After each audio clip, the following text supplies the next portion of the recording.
Says if you come to church today and your testimony is, God, if I can just get a break, then you identify with the woman in our text. The Bible lets us know that this woman needed a break, and you understand why. Imagine for 12 years being in this kind of pain, where in a real sense it was non-stop blood hemorrhaging. In a real sense, she finds herself in a situation that is non-stop.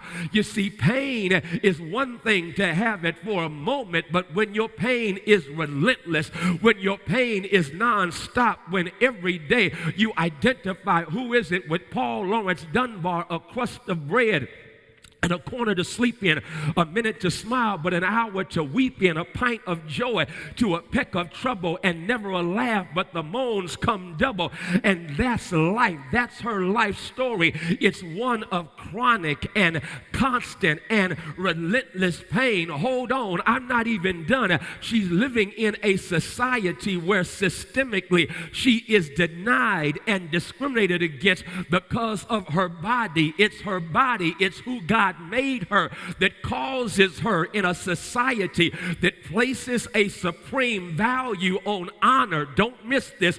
I was reading earlier this week by Ched Myers, the brilliant New Testament scholar, about how it was in this society and how women were at the bottom of the totem pole. As a matter of fact, they were in a place of shame.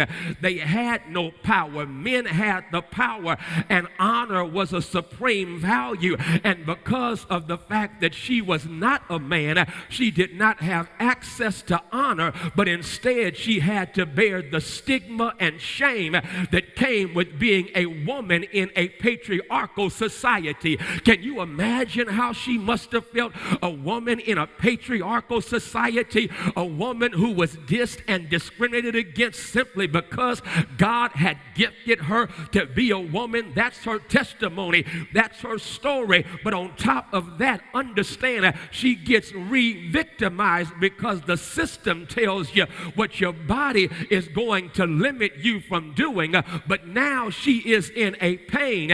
And so when she goes to have, here it is, when she goes to have her situation healed and dealt with, the Bible lets us know that she falls in the hands of doctors, and she goes from doctor to doctor and gets caught up in a vicious and painful cycle. Do you see the cycle? The Bible says she went from this doctor to that doctor, and the book lets us know that every single doctor that she went to, they did not help her, but instead her situation went from bad to worse. Y'all still not getting this?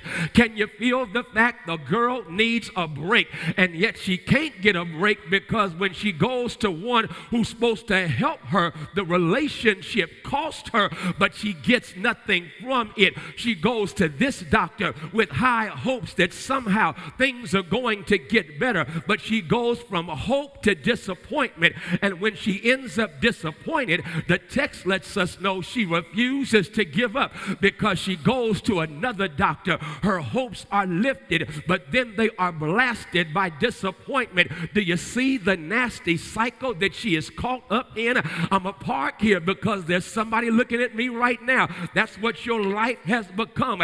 It's become a chronic cycle of hope, only to have that hope blasted by disappointment. But then you build your hopes back up again, but the hopes are blasted by disappointment. You're caught up in a chronic cycle of pain. It can happen in your relationship. Our love is a battle, and both of us came away with scars. It can happen in life, and somebody's here right now caught up in a chronic cycle of pain and disappointment and hope and pain and disappointment. That's where this woman is. But look what the text says further. It says, don't miss this, that she suffered under them. Etymologically, I checked out the word suffer, and when I checked out the word suffer, it had to do with emotional suffering. And so she goes to someone for help, and they end up up emotionally abusing her. And so she's in an abusive situation. And so it's bad enough that physically she's in pain, but now emotionally she is being tortured by those that she trusted to help her. Is there anybody here who can at least identify with her painful frustration? And that is, you put your hope that someone could help you. You trusted them only to have that trust busted by their emotionally abusing you and taking from you instead of giving to you what you were hoping to receive. Friendship West Baptist Church.